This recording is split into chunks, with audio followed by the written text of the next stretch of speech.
ఓం నరసింహాయ నమః. నరసింహావతారం అనేది ఒక గొప్ప విశేషమైన అవతారం. ఆ భగవంతుడి యొక్క అన్ని అవతారాల్లోకి కూడా చాలా విశిష్టత కలిగినది ఈ నరసింహావతారం. మరి ఈ నరసింహావతారాన్ని గురించి మనకు ప్రతి పురాణంలో కూడా తెలియజేయబడింది.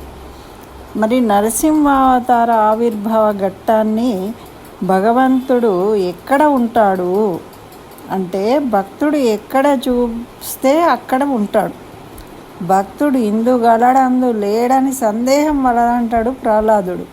అంటే సర్వవ్యాపకత్వాన్ని నిరూపించేది ఈ నరసింహావతారంగా మనకు పురాణాలు తెలియజేస్తూ ఉంటాయి. మరి సందేహం లేదు, సమయాలు ఉండవు, స్థలము ఇది అది ఎక్కడ అక్కడ అనేది లేదు, మరి రాత్రి పగలు అనేది లేదు. నరసింహుడుగా అవతారముగా దాల్చడానికి కారణము తన భక్తుడైన ప్రహ్లాదుడిని రక్షించడం కోసము అని కొన్ని పురాణాలు విష్ణు పురాణంలో చెప్తారు. ఈ విధంగా నరసింహస్వామి అవతరించిన వైశాఖ శుద్ధ చతుర్దశి అంటే మనకు రేపు ఆదివారం నాడు ఈ నరసింహ జయంతి జరుపుకోబోతున్నాం. కాబట్టి ఆ సందర్భంగా మనము కాస్త ఈ నరసింహ అవతారానికి సంబంధించిన విషయాలు విశేషాలు అన్నీ కూడా ఈ వీడియోలో తెలుసుకొని విని తరిద్దాం. ఓం నమో నారాయణాయ. శ్రీమతే రామానుజాయ నమః. శ్రీమన్నారాయణ చరణౌ శరణం ప్రపద్యే. అస్మద్గురుభ్యో నమః. అందరికీ నమస్కారం అండి. మనకు ఈ వైశాఖ శుద్ధ చతుర్దశి మన నరసింహ జయంతిగా జరుపుకుంటాం. అంటే నరసింహస్వామి అవతరించాడు. ఆ విష్ణుమూర్తి, ఆ నారాయణుడు నరసింహావతారాన్ని ఎందుకు ఎత్తాడు అంటే, విష్ణు పురాణంలో ఏముంటుంది అంటే, మరి పోతన భాగవతంలో ప్రహ్లాద చరిత్రలో అన్నిట్లో కూడా తండ్రి చేసిన తప్పుల్ని మన్నించమని ప్రహ్లాదుడు వేడుకుంటాడు. శ్రీహరి దానికి అంగీకరించి వాళ్ళిద్దరిని కూడా జీవింపజేస్తాడు, మోక్షమిస్తాడు. చూడండి, హిరణ్యకశపుని వైరభక్తి, కొడుకుదేమో భక్తి, తండ్రిదేమో వైరభక్తి. మరి కొడుకు ప్రహ్లాదుడు ఎప్పుడైనా ఒకసారి ఏదైనా వస్తువును చూసి నామాన్ని మరిచిపోవచ్చు, కానీ ఈ వైరుడైన హిరణ్యకశపుడు మాత్రము నిరంతరము విష్ణు ద్వేషంలోని రగిలిపోతూ ఉంటాడు అన్నమాట. అందుకని ఆయన వైరభక్తితో ఉన్నాడు. మరి ద్వేషించిన వాడికి కూడా మోక్షాన్ని ప్రసాదించాడు మన నరసింహస్వామి. ఈ వృత్తాంతంలో మనకు తెలుస్తుంది ఏంటి అంటే, మన నవవిధ భక్తి మార్గాల్లో వైరభక్తి కూడా ఉన్నది. అంటే నాస్తికులే చాలా గొప్ప భక్తులు అని చెప్తూ ఉంటారు. అందుకే అంటే ఎప్పుడూ నాస్తికులు వ్యతిరేకతను తెలిపేందుకు అయినా సరే వాళ్ళు స్మరిస్తూ ఉంటారు. మరి నిజంగా భక్తులైన వాళ్ళు కొంత సమయాన్ని వాళ్ళు మర్చిపోతూ ఉంటారు. కానీ శత్రువులైన వాళ్ళు నిరంతరము స్మరిస్తూనే ఉంటారు అని చెప్తూ ఉంటారన్నమాట. అయితే ఈ నరసింహావతారము విశిష్టత ఏంటి అంటే, భగవంతుని సర్వవ్యాపకత్వాన్ని ప్రకటించాడు భగవంతుడు.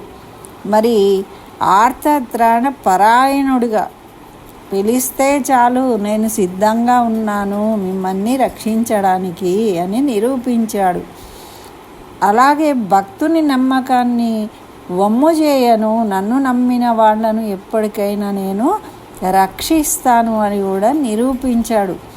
అట్లా వాళ్ళకి పరాధీనుడై ఉంటాను. నా భక్తులు, నన్ను నమ్మిన భక్తులకు నేనే వాళ్ళకి అధీనంలో ఉంటాను, వాళ్ళు ఏది చెప్తే అది చేస్తాను అని ఇక్కడ నిరూపించుకున్నాడు. ఎలా? ప్రహ్లాదుడు ఏమన్నాడు, తండ్రి కోసము ఈ స్తంభంలో ఉంటాడు అనగానే భగవంతుడు ఆ స్తంభంలోకి నుంచి బయటకు వచ్చేసిండు. అంటే భక్తుడు చెప్పిన విధంగా అక్కడ చేసి మన నమ్మకాన్ని నిరూపించాడు. ఇంతకన్నా ఇంకా నిదర్శనాలు ఏముంటాయండి భగవంతుడు ఉన్నాడు అనడానికి. మరి అలాగే అనంతమైన ప్రకృతిలో అణువణువులో పరమాత్మ నిండి ఉన్నాడని చెప్పడానికి ఇంకా ఏమి అనుమానాలు ఉంటాయి.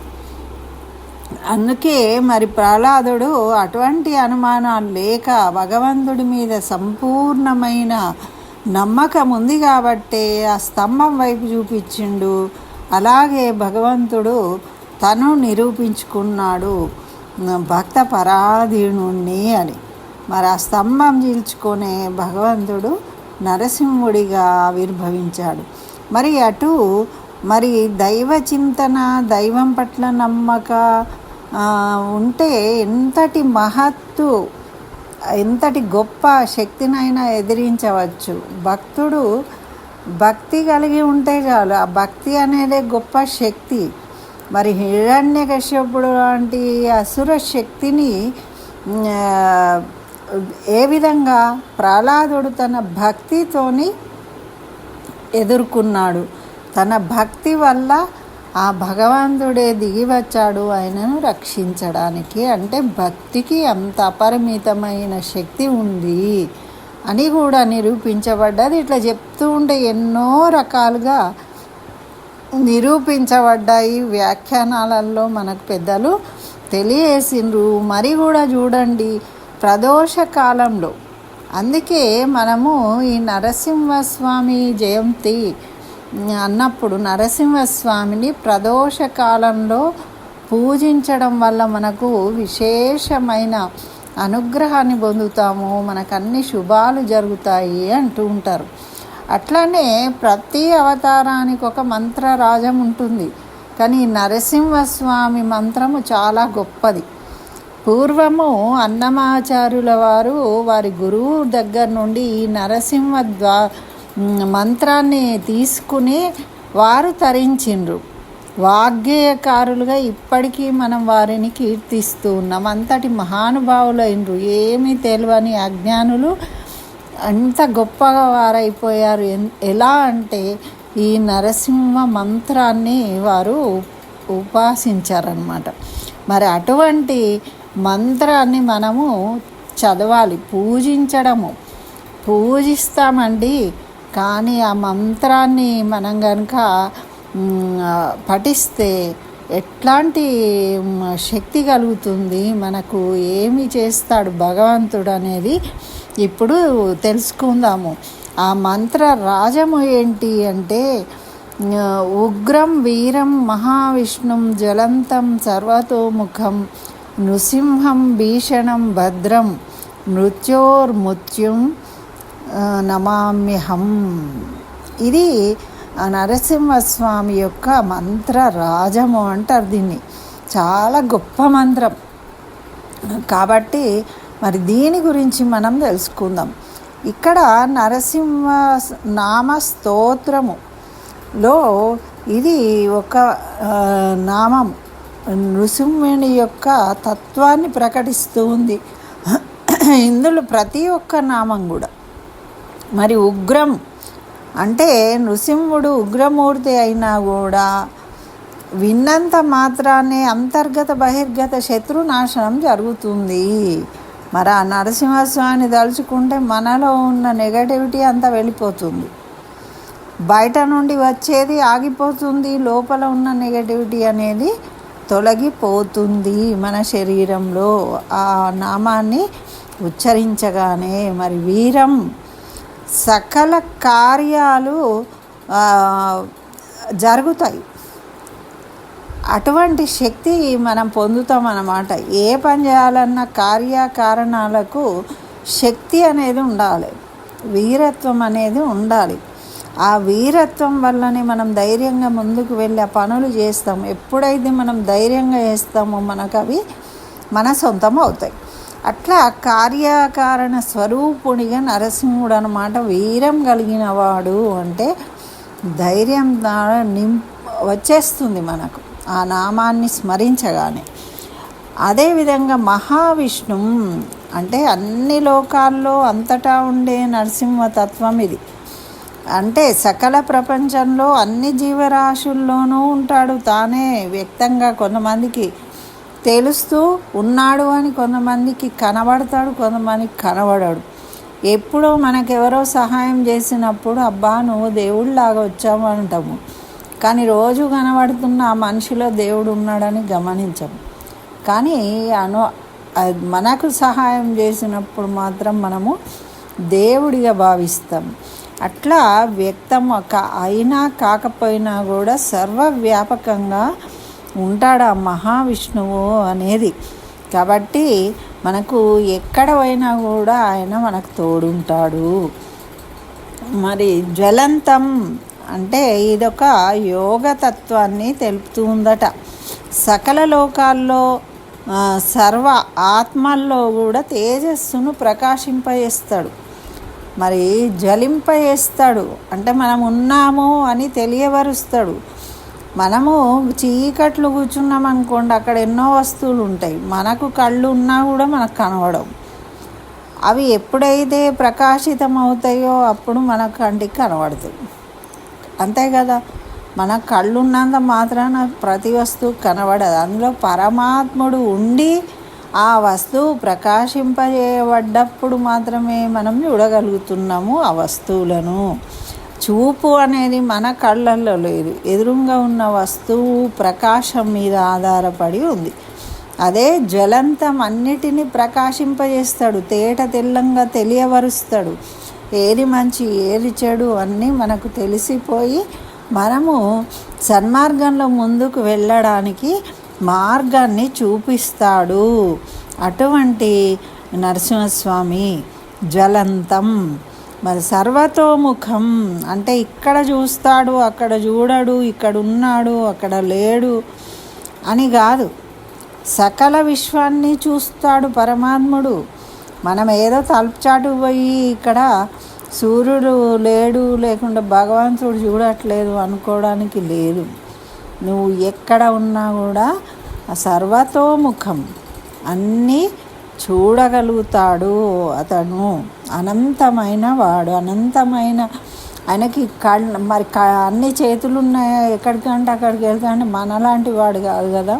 ఆయనకి చేతులు అవసరం లేదు, ఇంద్రియాల అవసరం లేకుండానే అన్నీ చూడగలుగుతాడు, తెలుసుకోగలుగుతాడు, వినగలుగుతాడు అన్నమాట.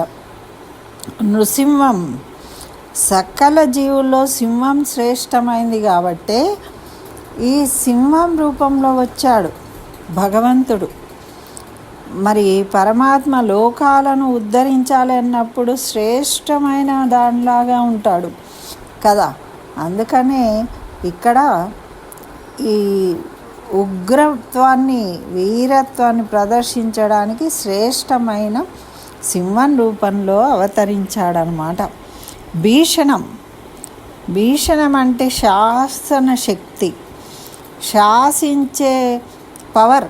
కొంతమంది చెప్తే వాళ్ళు తప్పకుండా చేయాల్సిందే. అలా నరసింహస్వామి భీషణుడుగా ఉండడం వల్లనే ఈ అష్టదిక్పాలకులు, సూర్యచంద్రులు అందరూ కాలానుగుణంగా రోజు అదే సమయానికి సూర్యుడు వస్తాడు, చంద్రుడు రావాల్సిన సమయానికి చంద్రుడు వస్తాడు, గాలి వీచే సమయానికి గాలి వీస్తుంది, వర్షం పడే సమయానికి వర్షం పడుతుంది. ఇవన్నీ ఎవరు నియంత్రించారు, ఎవరు శాసనకర్త అంటే ఆ పరమాత్మ. ఆ పరమాత్మనే వీటన్నిటికీ కారణం కాబట్టే భీషణం, శాసనకర్త, శాసన శక్తి కలిగిన వాడు. అంటే మనకు అలాంటి క్రమశిక్షణ అనేది ఏర్పడుతుంది మన జీవితంలో.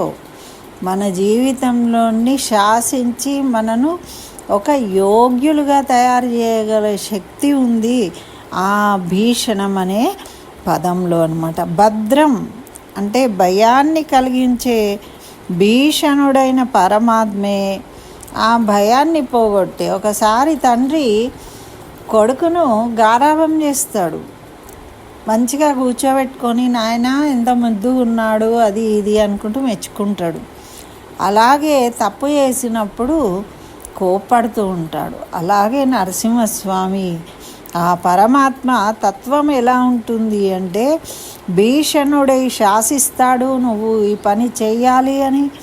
అదేవిధంగా మరి శరణు వేడిన వాడికి భద్రతను కల్పిస్తాడు, మరి ఆనందపడతాడు, వాళ్ళ ఎదుగుదల చూసి వాళ్ళను ప్రేమిస్తాడు, వాళ్ళ భక్తులను చూసి అలాంటి భద్రతను కూడా కలిగిస్తాడు. మరి భీషణం ఒకటే కాదు, మరి మృత్యోర్మృత్యుం అంటే స్మరణ మాత్రం చేతనే అపమృత్యువును దూరం చేసేవాడు. మృత్యువు లాంటి వాడు నరసింహస్వామి. కాబట్టి ఎవరికైనా అనారోగ్య పరిస్థితులు ఉన్నప్పుడు ఈ మంత్రాన్ని ఉపాసన చేయడం వల్ల వాళ్ళకి ఆరోగ్యాలు కుదుటపడతాయి అని మన పెద్దలు చెప్తూ ఉంటారు. అలాగే ఇది చదవడం వల్ల సకల శుభాలు జరుగుతాయి. ఇది అమృతత్వాన్ని కలుగజేసే స్వరూపము అయినది. ఉగ్రమూర్తి అయినా కూడా మన శత్రువులకు ఉగ్ర రూపంలో కనిపిస్తాడు. మన పట్ల కన్న తండ్రి బిడ్డను అదిలించేటప్పుడు చూపెట్టే విధంగా సున్నితంగా మందలించి మనను క్రమశిక్షణలో పెట్టి మనకున్న భయాలను తొలగించి శత్రువులను పీడ విరగడ చేసి నశింపజేసి మనలో మంచి తత్వాన్ని ఆవిర్భవింపజేసి మనను ఉద్ధరింపజేస్తాడు ఆ నరసింహస్వామి అని ఇక్కడ మనకి ఈ మంత్రం ద్వారా తెలుస్తుంది. కాబట్టి అందరము రోజు ఈ మంత్రాన్ని కనీసము ఒక్కసారన్నా పిల్లలకు నేర్పిస్తే వాళ్ళు చాలా చక్కగా నేర్చుకుని రోజు కానీ స్నానం చేయగానే ఒక్కసారన్నా దీన్ని చదవడం. అందరూ కూడా అసలు రోజు ఈ నరసింహ మంత్రాన్ని కనుక చదువుకున్నట్టయితే అన్ని శుభాలు జరుగుతాయి, ఎక్కడా మనకు ఇబ్బందులే రావు అని మన పురాణాలు తెలియజేస్తున్నాయి, మన పెద్దలు చెప్తూ ఉన్నారు. కాబట్టి ఈ నరసింహ జయంతి సందర్భంగా మనం అందరము ఈ మంత్రాన్ని జపిద్దాము, అదేవిధంగా మన పిల్లలకు నేర్పిద్దాము. ఇది వాళ్ళకు భవిష్యత్తుకు మంచి పునాదులను ఏర్పరుస్తుంది. ఆ నరసింహస్వామి అనుగ్రహంతో మనం అందరము, మన దేశము, మన సైనికులు అందరూ రక్షింపబడాలి. వాళ్ళ కోసము అందరి కోసము మనము చక్కగా రేపంతా కూడా ఈ మంత్ర రాజాన్ని పారాయణం చేద్దాము. కనీసము అందరూ 108 సార్లు మీ ఇళ్ళలో కూర్చొని పారాయణం చేయండి, ఉపాసించండి. అది మీకు మంచి జరుగుతుంది, మన దేశానికి మంచి జరుగుతుంది అని కోరుకుంటూ స్వస్తి. జై శ్రీమన్నారాయణ. సర్వం శ్రీకృష్ణ చరణారవిందార్పణమస్తు.